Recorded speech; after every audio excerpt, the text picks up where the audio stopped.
ज्ञानाञ्जनाशलाकया चक्षुरुन्मिलितं येन श्रीचैतन्यमहाप्रभुं येन स्वयं रूपा तदा तदा वन्दे श्रीगुरो श्रीगुरो श्रीरूपं साग्रजातं सहजना रघुनाथं साधवये सावधूतं परिजनान् श्रीराधा कृष्णपादा सहजना ललिता नमाय कृष्णकृष्णाय श्रीमते वेदांत स्वामी नमस्ते सरस्वते देवे गौरवाणी निर्विशेष शून्यवादी आचार्य नमो महावदन्याय कृष्णपूर्णपदाय कृष्णाय कृष्णचैतन्य नामिने हे कृष्णा करुणा सिंधु दीनबन्धो गोपेश गोपिकानां राधा भक्तकान्त गौराङ्गी श्री वृषभानुसुते देवी नीलाचला निवासाय नित्याय बलभद्र सुभद्रा वाञ्छाकल्पतरुभ्यश्च कृपासिन्धुभ्येव पतितानां पावनेभ्यो वैष्णवेभ्यो जय श्री कृष्ण चैतन्य प्रभु नित्यानंद श्री अद्वैत गदाधर श्रीवासादि हरे कृष्णा कृष्णा कृष्णा हरे राम राम राम हरे मुखं करोति वाचालं कायेन यत्कृपातमहं वन्दे गुरुं देवतां।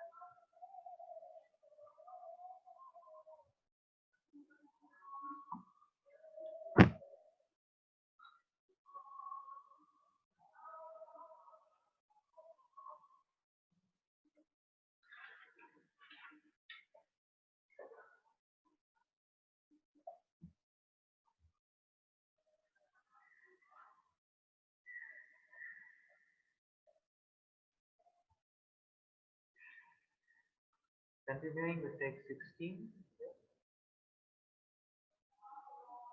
अनेक बहुधरा भक्तनेत्रं पश्यामि त्वां सर्वतो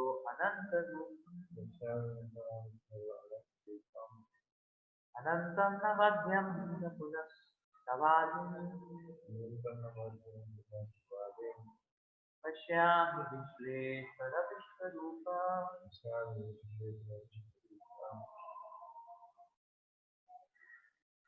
O Lord of the universe, O universal form, I see in your body many arms, bellies, mouth, and eyes expanded everywhere without limit. I see in you no end, no middle, and no beginning. Krishna is the supreme personality of Godhead and is unlimited. Thus, through him, everything could be seen.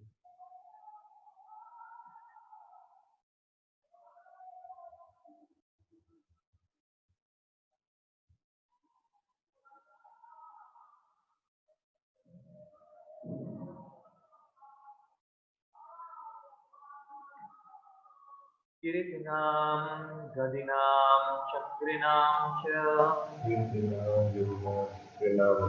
Tejorasim, Sarvato, Diptimantam,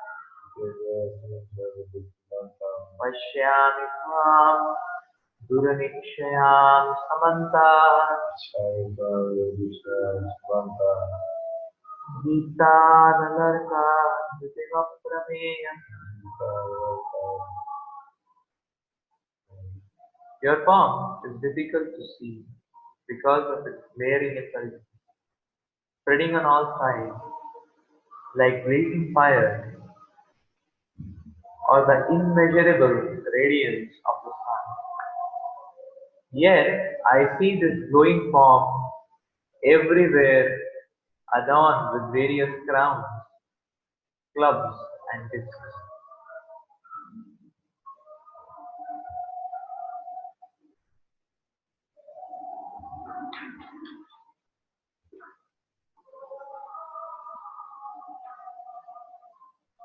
Swamakshararam paramam viditavyam Namaskaram Paramahං Swamasya vishwasya param Tamasya Vishvasvaram Swamabhyaya Shashvata dharma gopta Tamabhya Shastra Gopta Sanatanatam Purusho Mato. Sanatanastam Purusho Matame. You are the supreme, primal object. You are the ultimate resting place of all the universe. You are inexhaustible and you are the oldest. You are the maintainer of the eternal religion, the personality of God. This is my opinion.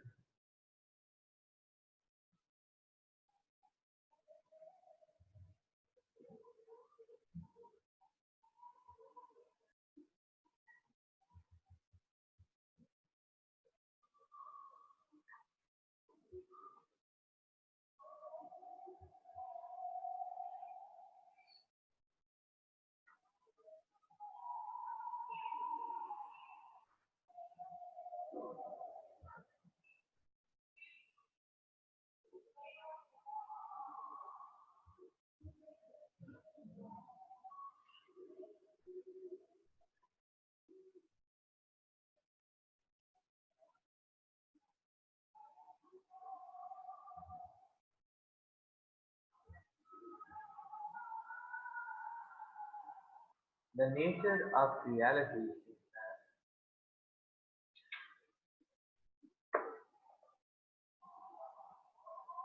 it doesn't fit into our concepts.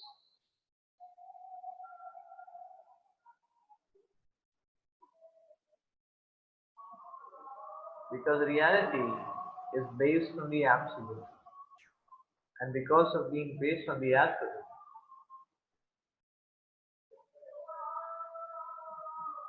reality adopts this flavor that it does not fit into our concepts.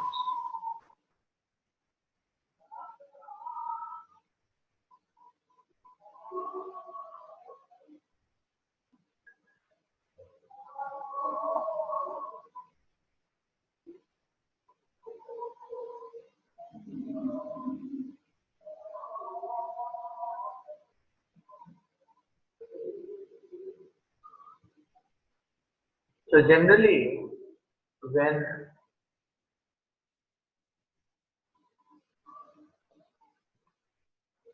one interfaces things beyond his concept, people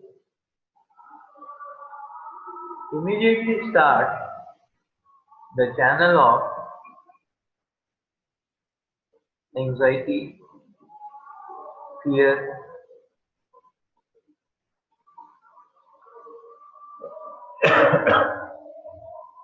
greater self-zoom.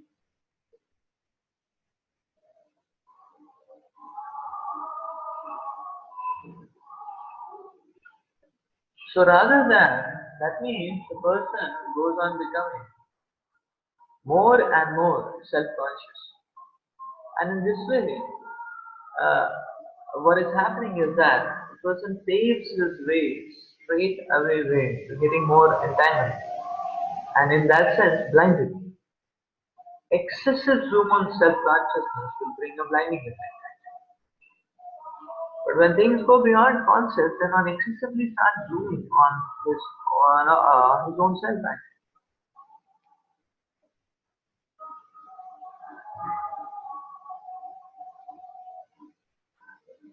So in this way, one goes off track from reality.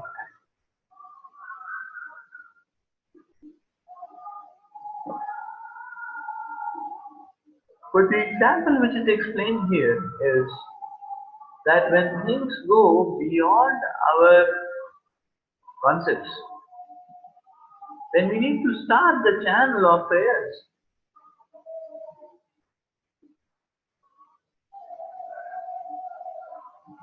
We need to start the channel of prayers, right? Therefore, we see, Arjuna is able to see the Lord, so many arms, so many bellies, such a glaring effulgence. But then immediately, Arjuna says, yes, that means that, oh Lord, you are the Supreme, and you are the ultimate resting place for all this.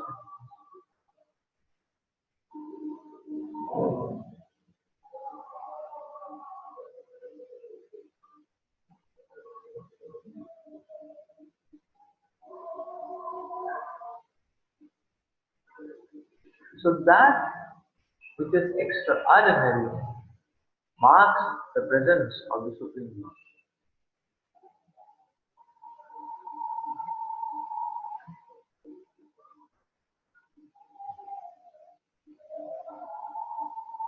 Because we cannot comprehend everything, we need the Supreme Lord. Because we cannot uh, maneuver everything, we need the Supreme Lord.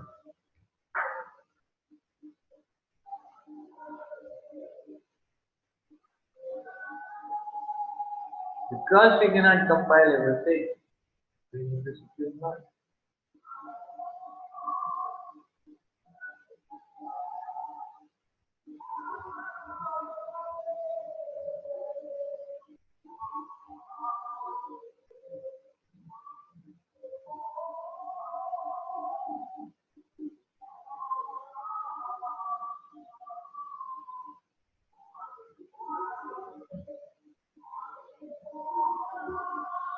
That means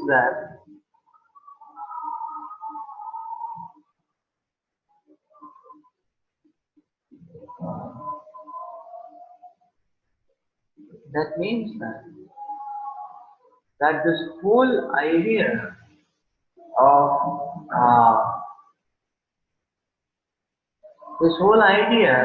controllership has to be checked into our hearts again and again.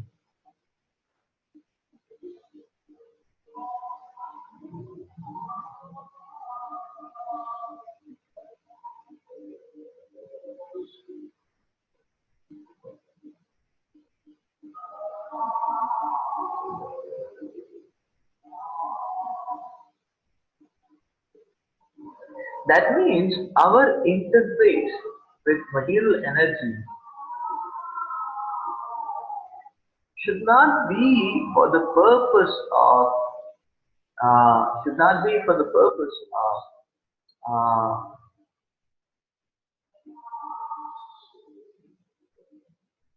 proving something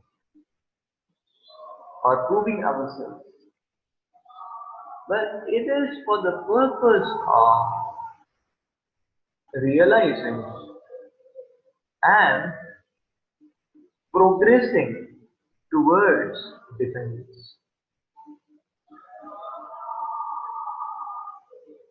That is the point.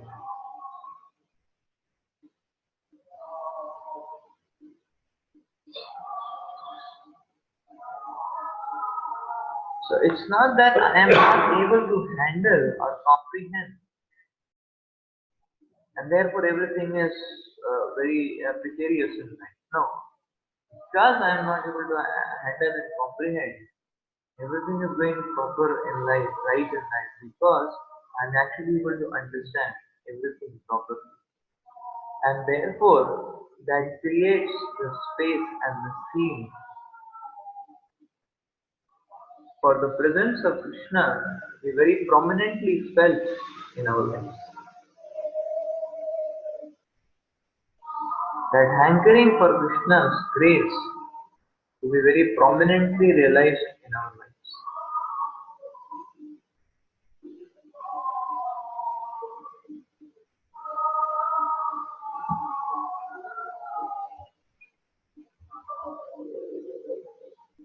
So it is very interesting to see. Arjuna is seeing blazing fire everywhere.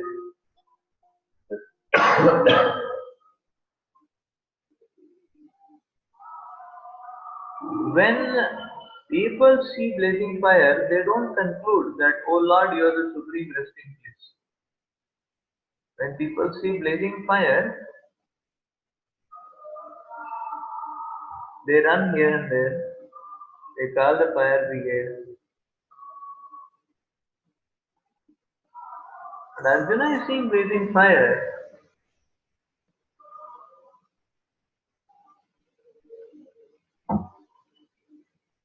and he is concluding that the Supreme Lord is resting place. Now, in this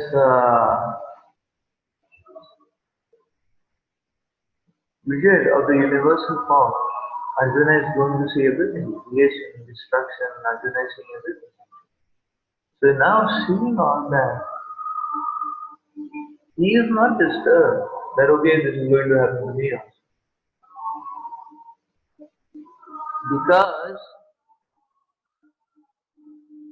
he is seeing everything rooted at the Supreme Lord, channelized from the Supreme Lord.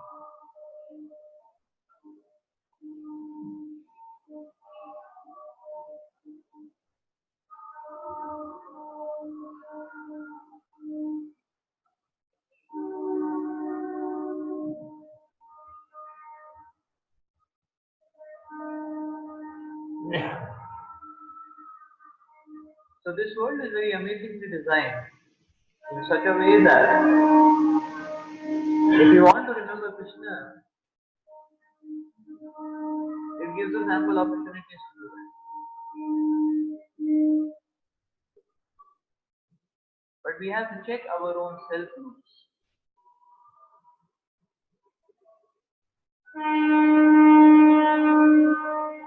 The disease psychology of the living is to actually deny the reality of the world and create his own artificial reality and drown in that. This is what the living entity does. Right? He creates his own artificial reality and drowns in that. So what we call as rigid opinions, what we call as rigid stands, is basically creating an artificial reality. So rather than existing and reconciling ourselves with the reality of the world, one creates his own concept of reality. And whether it is proven to be true or not, one just keeps driving it.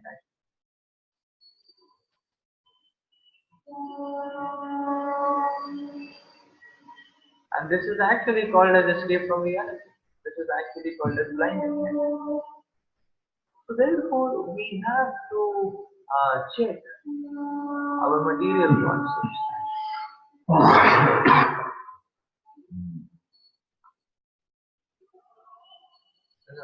We have to check our material consciousness.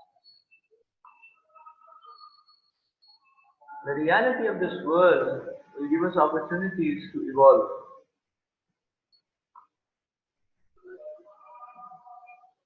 And we can only do that when we are looking up to the Supreme Lord. Because when we look up to ourselves, it becomes difficult to evolve. But when you look up to the Supreme Lord, then one can evolve, one can expand in his understanding, in his consciousness. And in that way, one can rise.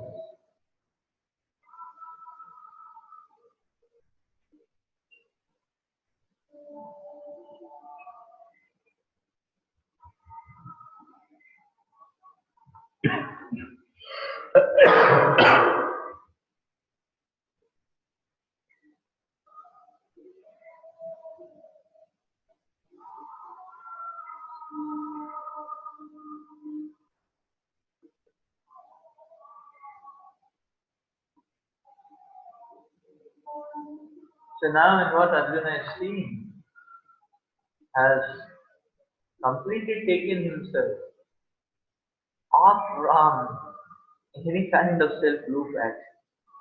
Because he's seeing Krishna and he is seeing Krishna's presence being so amazingly portrayed.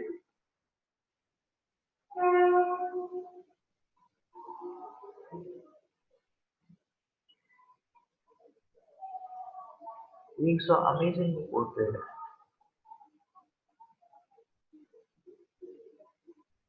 And we see now the display of Krishna's presence is not exactly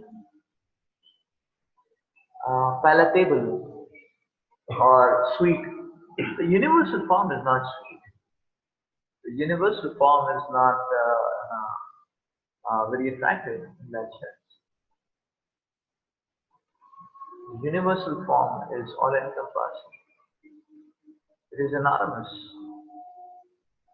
So now Arjuna's interface with the universal form is not a very, in that sense, a very sweet interface. But then, uh,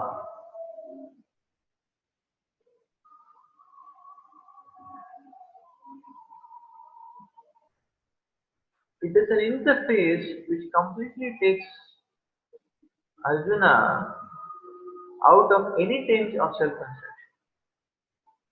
Because he is able to see the infinite depths of everything. So this is this world actually.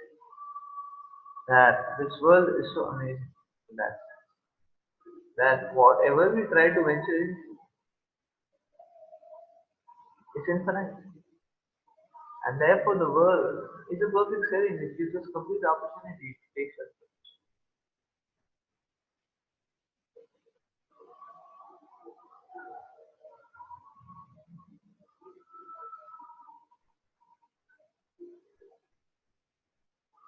So the material world is uplifting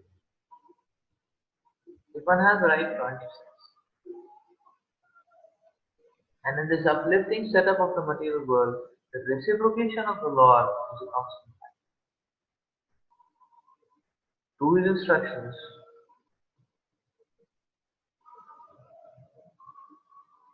and through his grace, internally and to devotees. Text 19. Anadhi madhyantam anantaviryam Ade Madhyantara Vidyam anantabham shashisuryanetram Ananta Baho Shishkurya Netram pashyami tvam diptahutasavakram Ashyami Twandi Dashavakram sutejasa vishwamidam tapantam. Pratejasa Vishwavidam Pantam You are without origin, middle or end. Your glory is unlimited. You have numberless arms, and the sun and the moon are your eyes. I see you with blazing fire coming forth from your mouth, burning the entire universe by your own radiance. Of course, there is no limit to the extent of the six opulences of the Supreme Personality of God. Here and in many other places, there is a repetition.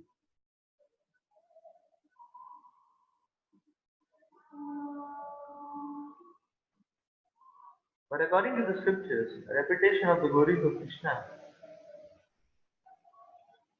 is not a literary weakness. It is said that at a time of bewilderment or wonder or of great ecstasy, statements are repeated over and over. That is not a flaw.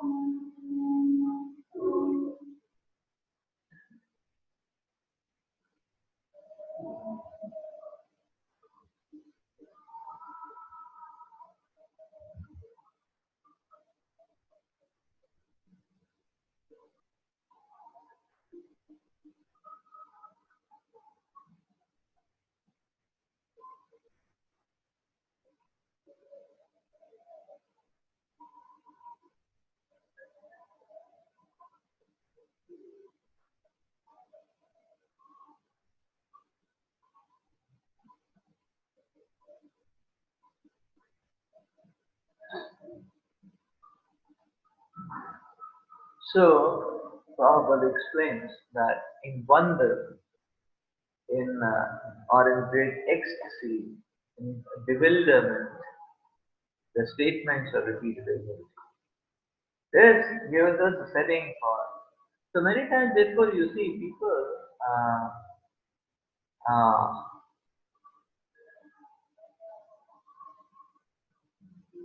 question this repetition. Like the spiritual life is about repetition. So why do we repeat the same holy name? Prabhupada gives a very nice understanding. So repeating the glories of the Lord, or repeating the glories of the Lord, actually a repetition is tantamount to application. Repetition is tantamount to application. Therefore, repetition itself means application.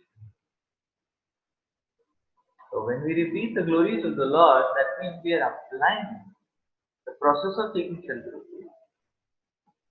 Similarly, when we repeat the holy name, we are actually applying the process of taking shelter of the Lord. We are actually moving steps forward towards taking shelter of the Lord. That's repetition. And Prabhupada explains so beautifully. So the repetition may start, the first platform on which this repetition starts is the platform of bewilderment.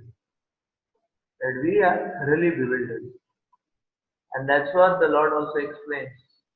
Who comes to Krishna consciousness? Artho, Arthati, Jigyasu, Jnani, Bharatasi.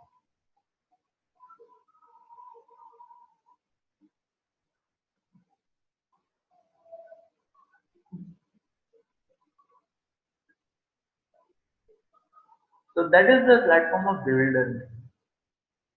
Then why do we take shelter of Krishna? Because one is Artho is thoroughly beaten up and thoroughly miserable, completely bewildered, actually not understanding what to do, where to go, and therefore he thinks, okay, let us take shelter. So Artho is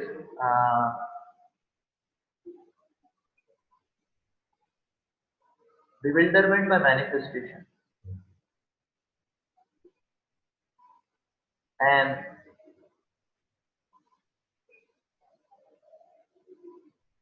uh, the next one is Arthati, the very greedy fellow. He wants money. So Artharthi is bewilderment by dream. Artharthi. So because he's so much intoxicated by that money, now he's bewildered. He doesn't know how to get it because it's not available. So therefore he thinks, okay, let's take it. Huh?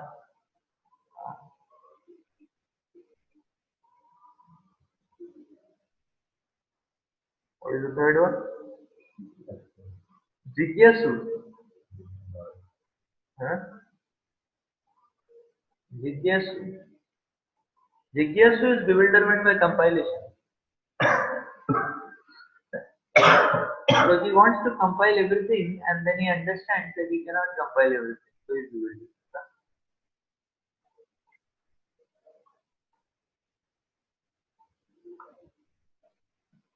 And Jnani.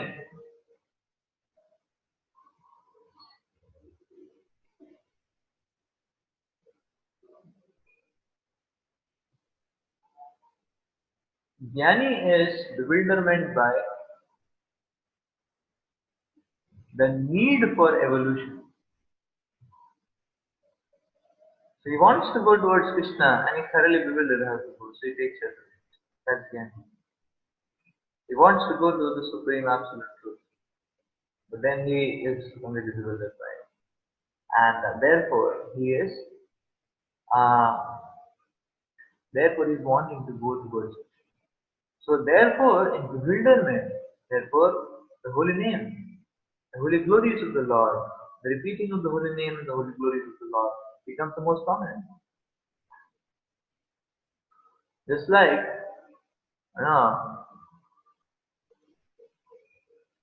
it is just like uh, when suppose it's like in an exam, the question is very easy, yeah, but test you messed up. But suppose the question is very difficult, then one starts revising what all he has learned. Hey, what was the formula? Okay, in that formula, what was the proof?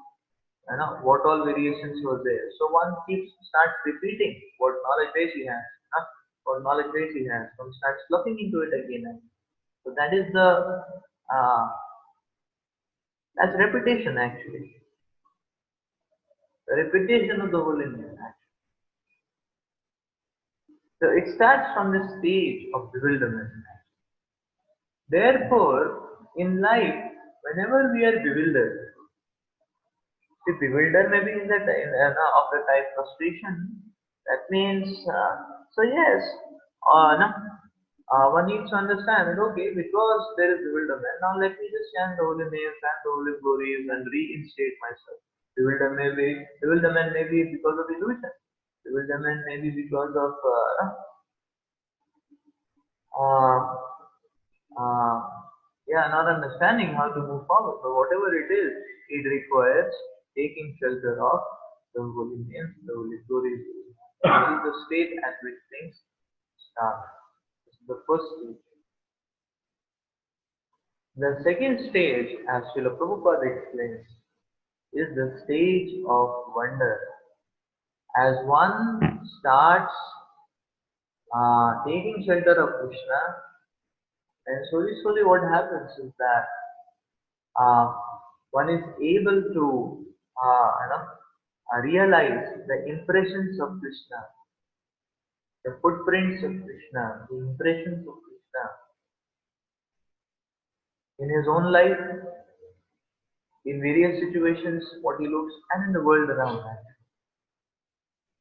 So when one sees these impressions of Krishna, then it triggers the next emotion, and that is wonder. And one is amazed by the mercy of Krishna, by the hand of Krishna. And how Krishna can be like this? In so amazing ways, Krishna is protecting us. In such wonderful ways, Krishna is arranging, in such wonderful ways, the Lord is arranging situations for us in which we can practice Krishna consciousness. The Lord is arranging situations in such a way that we can rise, we can elevate, we can go closer to Him. And one is amazed at this.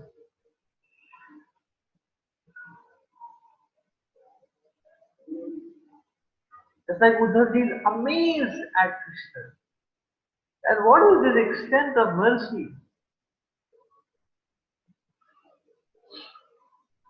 Kamva dayal sharanam.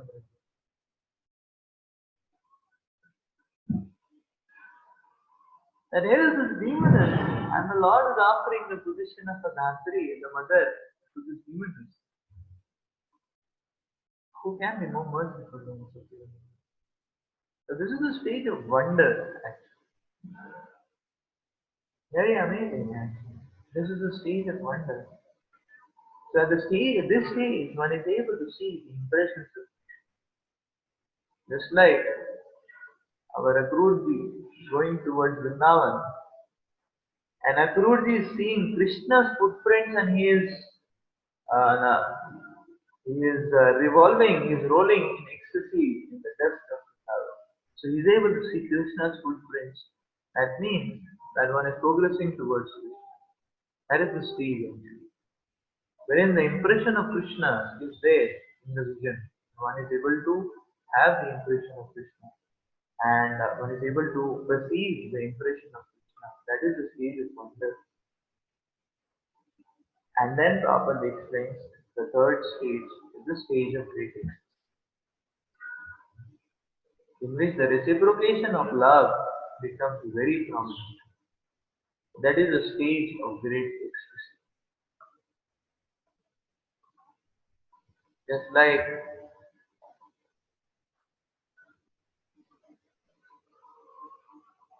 the stage of reciprocation, just like Kanchi Purna is fanning Lord Varadaraj Swami, is talking to Lord Varadaraj Swami, discussing every single day, the stage of great existence, the stage of great, uh, this is a stage of great loving reciprocation.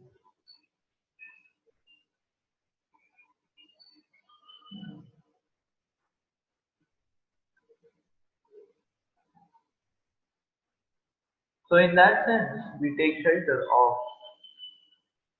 the same practices of devotional service, the holy names of the Lord, the holy glories of the Lord, and that's repetition. So therefore, the lesson which very prominently comes out is that bewilderment is not a failure.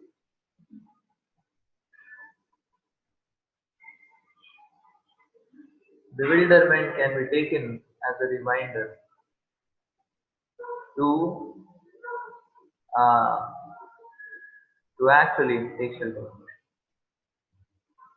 At our stage, to start with, bewilderment can be taken as a reminder. People make a mistake when they feel that bewilderment is failure. Just like hunger is not a failure. Hunger is a signal to go and eat.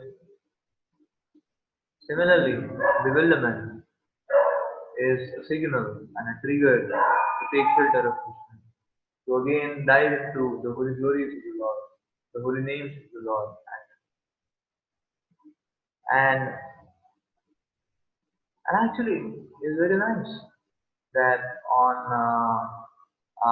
it is actually very nice that on every platform we are bewildered.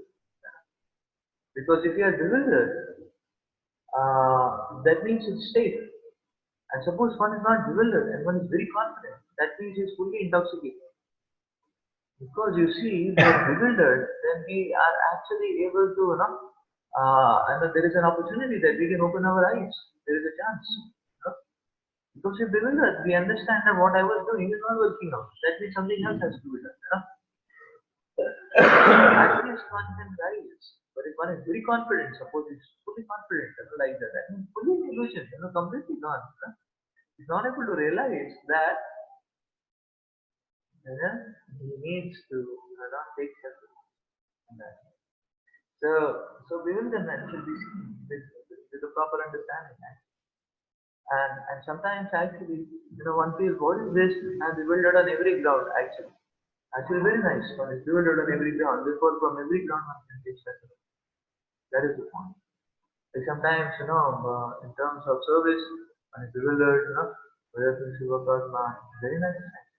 Sometimes in relationships, one is bewildered, so, whether people will contribute in this way or not, whether things will move in this way or not. Actually, very nice.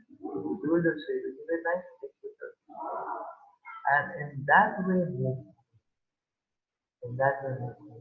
And that's what is explained here, actually. That there is no limit to the extent of the six opulences of the Supreme Personality of God.